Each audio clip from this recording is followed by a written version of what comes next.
charitable foundation that is striving to understand the needs of people in Elmbridge. They reckon that up to 75% of families with children living in poverty in Elmbridge are working families. Talking about house prices, that has obviously gone up over 14 times median earnings, and rent prices were obviously quite high. Walton Charity use their assets. They own property, they own land, and they use their funds in the local area to support local residents in health, housing and educational attainment.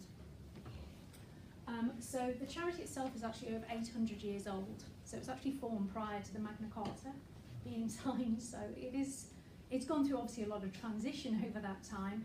The charity itself actually owns a number of almshouses which have been developed over the last, redeveloped should I say, over the last sort of 50 years, and that's actually sort of affordable accommodation for people.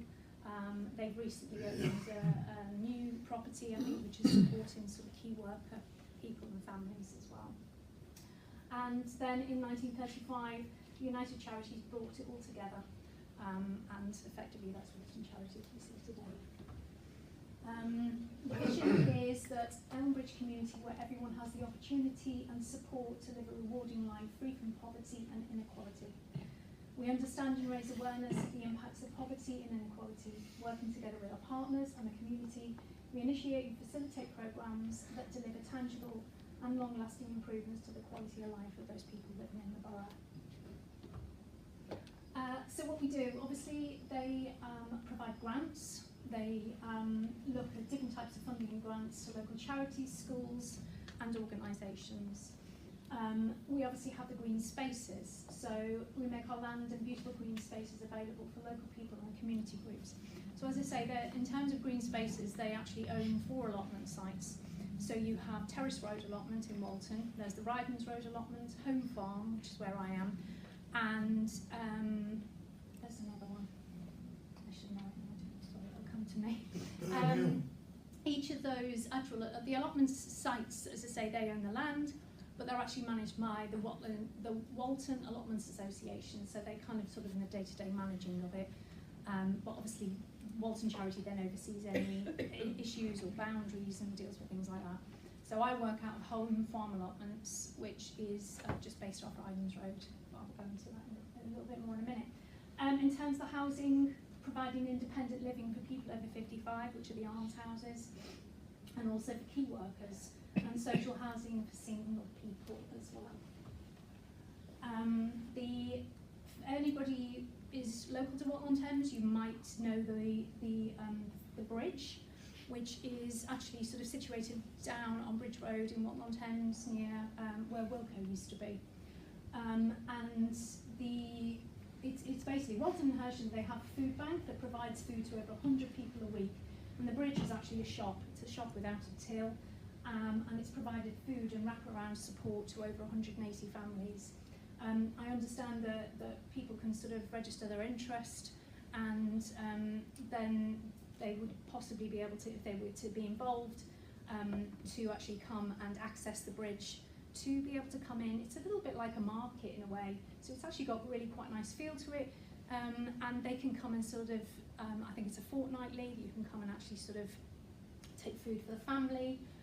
You can also get sort of help on sort of any kind of legal issues that you might need help with. So it's like a support mechanism for these families.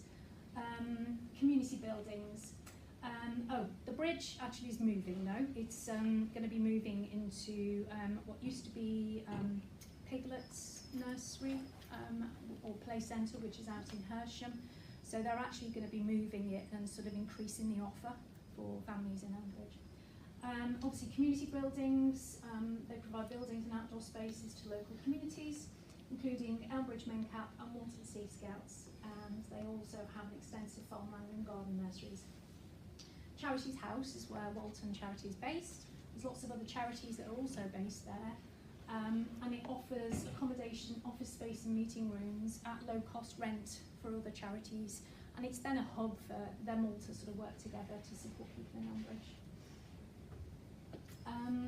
Achievements in the last 12 months, so over 5,000 food parcels distributed, 42,000 was raised through cost of living appeal, 829,000 of funding committed across poverty, health, loneliness, 30 tonnes of food distributed, 153 people were housed, 121 families supported at the bridge, 85% of grants to community partners supported local children and families.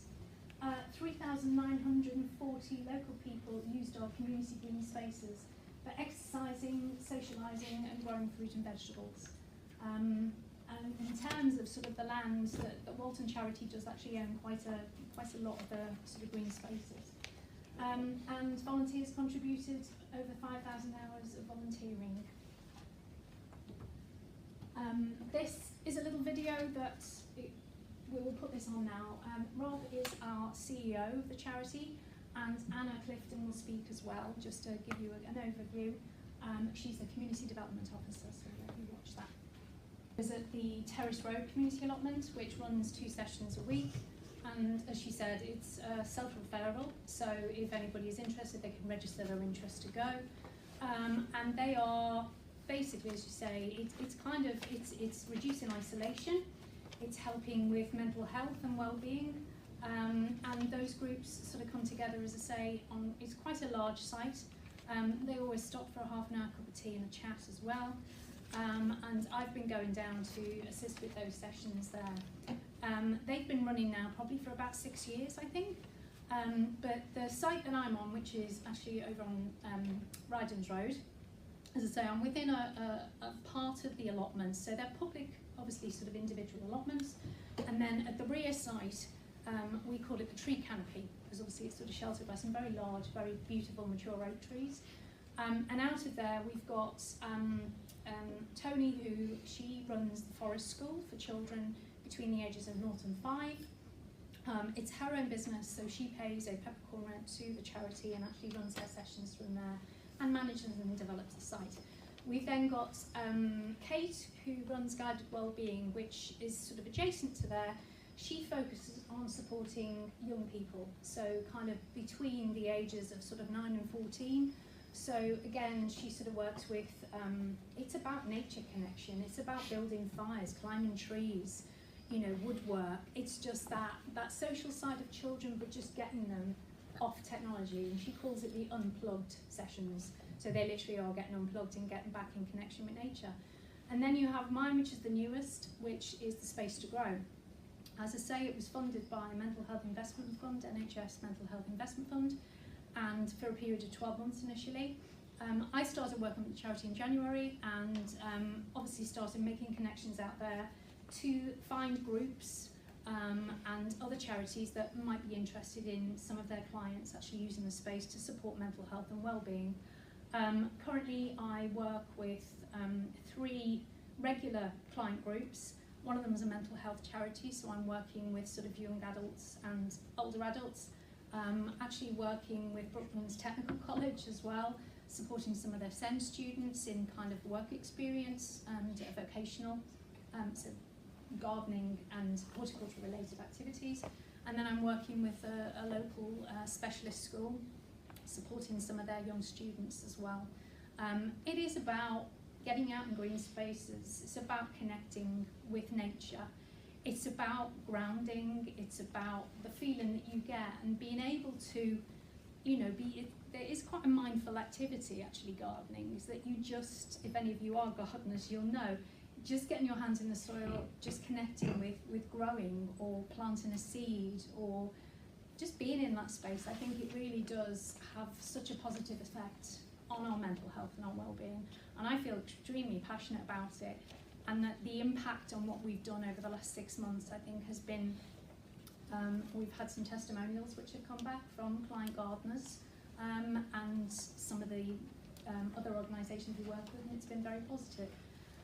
And yeah, we're continuing hopefully to grow our space to grow, as it's